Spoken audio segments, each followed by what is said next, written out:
Nesse vídeo eu vou te dar dicas fundamentais para que você forme um time comercial de elite. Mas antes disso, deixe seu like aqui embaixo, se inscreve no meu canal e ativa o sininho para que você possa ver mais vídeos como esse. E aqui vamos falar agora sobre alguns pontos que eu considero muito importantes para você criar um time comercial de elite, tá? Então, primeira coisa, trabalhe seus comerciais para que eles tenham sempre o pensamento positivo e a mentalidade de entrar em uma negociação para fechar. Tem nada pior do que você ter um comercial que entra ali, um pouquinho desconfiado, um pouquinho para baixo, um pouquinho triste. Não, o comercial tem que entrar ali com um pensamento positivo, vai acontecer, vou fechar, vai dar certo. Se ele entra numa reunião pensando assim, talvez não dê certo, não vai dar certo. O comercial de elite, ele não pensa nisso, ele tá indo para fechar, ele tá indo com essa mentalidade e você tem que fazer com que ele tenha essa mentalidade, você tem que construir isso nele, tá? Faça também com que seus comerciais conheçam bem a história da empresa, seus serviços e case de sucesso. Pensa comigo, o seu comercial, ele está ali representando a empresa. Se ele não conhece a história da empresa, se ele não conhece o serviço da empresa, se ele não conhece os cases de sucesso, como é que ele vai vender ali a empresa para o cliente? Ele não vai conseguir ter a confiança na empresa adequada, ele não vai conseguir passar essa confiança para o cliente. Então ele tem que conhecer a história da empresa, quem foram os fundadores, como é que tudo aconteceu. Ele tem que saber bem da solução, óbvio. Ele talvez não vai saber tão bem quanto a pessoa que vai executar, quanto o cara que é técnico da área, mas ele tem que ter uma boa base de como o serviço funciona. E ele tem que conhecer os cases de sucesso, para que ele possa dar exemplos para o cliente ganhar confiança nele e entender que a solução é realmente boa, tá? Outro ponto importante é você incentivar os seus comerciais a aprenderem mais sobre os nichos que a empresa atua, para que eles possam começar a usar a linguagem dos seus clientes. Aqui eu vou dar mais uma vez um exemplo meu. Nessa época que eu trabalhei vendendo para restaurante, muitas vezes eu sentava ali com o dono do restaurante, eu falava muito o linguajar dele. Eu chegava para ele e falava, ó, fulano, eu sei que você não lota aqui no almoço, eu sei que você não lota na janta, eu sei que fim de semana você tem bom resultado, mas durante a semana você tem resultado ruim. Eu sei que de 3 a 7 você tá vazio. Eu sei que é melhor você ter essa mesa aqui no jantar com alguma pessoa pagando alguma coisa, mesmo com desconto, do que você não ter ninguém, que você tá tendo o mesmo custo de luz, de funcionário, etc. Eu sabendo disso, quando eu falava essas coisas, o cara que sentava comigo, o dono do negócio, o dono do restaurante, ele sabia que ele não tava falando com qualquer um.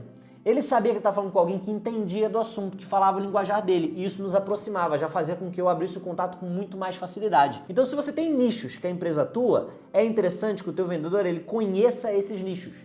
E você é uma pessoa que deve incentivar o teu time a conhecer esse nicho. É legal que você pegue os nichos que a empresa mais atua, traga dados de mercado, traga fatos que você conhece sobre o nicho, das pessoas que vocês lidam e tudo mais, e comece a passar isso pro time o tempo todo, para que eles comecem a pegar o linguajar desse nicho e comecem a usar ali no dia a dia. Isso vai ajudar muito eles a fazerem boas vendas nos nichos que a empresa atua, tá bem? Outra coisa importante é você fazer um acompanhamento próximo e ter processos para que seus comerciais evitem um efeito montanha-russa em vendas. Então vamos lá. O que é o efeito montanha-russa em vendas? É o seguinte, muitas vezes o vendedor ele tem aquele final de mês estressado, que tem que bater meta, Então ali ele vai lá, caraca, foi muito difícil esse mês, meu Deus, não consigo bater meta, tem que correr atrás, ele começa a correr atrás, ele dá a vida, e aí ele vai, se cansa muito e tudo mais, cai, estoura ali no final do mês, ele bate a meta legal. Só que quando vira o mês, ele tá morto, ele tá cansado, porque ele se matou para bater a meta no mês anterior.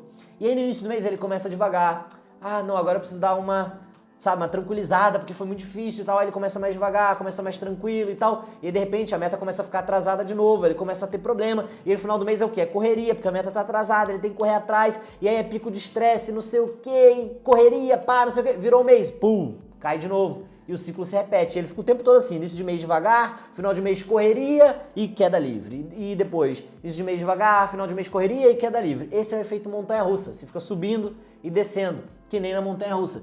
O comercial de elite, ele evita isso. Ele evita isso o máximo possível. O bom comercial, ele tem a constância como premissa básica. Ele não pode pegar e falar assim, não, eu vou deixar para abrir mais contato no final do mês, porque, enfim, é quando eu tenho mais ali o pico de necessidade de vender para bater meta. Não, ele tem que abrir o mesmo número de contatos todo dia. Ele tem que fazer mais ou menos a mesma média de reuniões todo dia. Porque se ele tiver essa constância, ele vai conseguir também resultados de forma constante. Ele não vai precisar ter esses picos de estresse. São esses picos de estresse que deixam ali o vendedor com burnout, que fazem o teu time ser improdutivo, que fazem as pessoas terem picos de produtividade e improdutividade. Tá? Então você precisa criar uma cultura de constância no teu time para evitar o efeito montanha-russa. Esse efeito aqui é o efeito que mata os times comerciais. Mata os times comerciais. Ele não pode acontecer na tua empresa. E você é um grande responsável para que ele não aconteça, tá? Outra coisa importante é você fazer os comerciais mais experientes acompanhar os menos experientes de tempos em tempos. Então você sempre tem ali um comercial com muito mais experiência, outro que está entrando agora, entrou há pouco tempo e tudo mais. O que é legal? De tempos em tempos, você pegar o cara que é menos experiente e fazer ele ir numa reunião com o cara mais experiente, porque aí ele vai ver o quê? Ele vai ver essa pessoa mais experiente negociando, como que ele se comporta, o que ele fala, como que ele argumenta, como que ele vence uma objeção, e esse cara menos experiente vai aprender com isso. Então isso é muito positivo, essa troca é positiva e ela deve ser incentivada por você, criando práticas como, por exemplo, uma vez a cada 3 meses o cara menos experiente vai com o mais experiente, e aí ele tem que chegar depois pra mim e contar um pouco de como é que foi a experiência, o que ele aprendeu, sabe? Pra obrigar esses comerciais a aprenderem com essas pessoas que têm mais experiência na empresa, tá?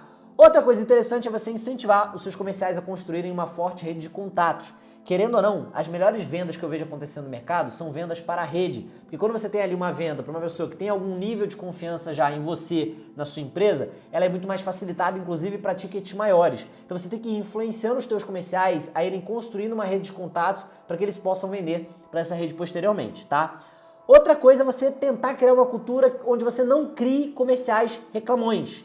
Você tem que fazer com que seus comerciais sempre tenham que trazer possíveis soluções quando precisam trazer algum problema. Então não tem nada pior do que você ter aquele comercial que o tempo todo ele chega falando assim: tá acontecendo tal problema, o que eu faço? Tá acontecendo tal problema, o que eu faço? Não, você tem que começar a treinar as pessoas para que sim, elas tragam um problema, tudo bem, mas que elas tragam pelo menos a sugestão de como resolver o problema. Não tem nada pior do que você ter ali um time de comerciais que está o tempo todo só trazendo problema, só trazendo dor de cabeça, botando todas as soluções pra você, e aí você fica estressado, você começa a criar até ranço de alguns comerciais. Não, fala pro comercial, você pode me trazer problema, fulano, mas traz sempre uma sugestão de solução. Talvez a gente não vá adotar essa sugestão, mas pelo menos a gente está ali agindo de forma proativa já para buscar ali formas de resolver o problema. E com isso talvez eu consiga pensar em soluções ainda melhores junto com você. Então crie o teu time de modo que eles não sejam apenas reclamões, que eles tragam sempre os problemas e soluções juntos com esse problema, tá?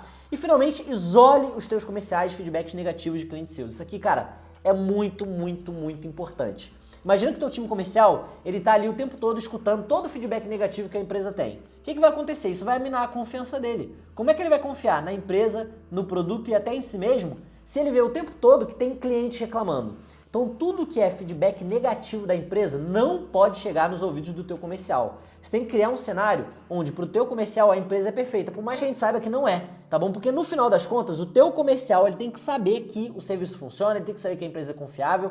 Qualquer coisa que diga o contrário vai minar a confiança dele e vai diminuir a conversão. Os problemas que acontecem às vezes na hora de entregar o projeto, eles podem chegar até você, mas eles não podem chegar no teu comercial. Você e os teus outros diretores, as pessoas que você lida e tudo mais, são os responsáveis por lidar com esses problemas e resolvê-los. Agora, os comerciais não. Os comerciais eles têm que ter a confiança no máximo para vender sempre ali no máximo também. Então você tem que isolar os teus comerciais de problemas, de feedbacks negativos da execução, tá bom? Esse vídeo que você viu agora faz parte de uma formação completa para líderes comerciais. Então se você quer atuar melhor como um líder de vendas, já clica aqui embaixo no link da descrição e adquire o seu curso. No mais, espero que você tenha curtido esse conteúdo e eu te vejo no meu próximo vídeo.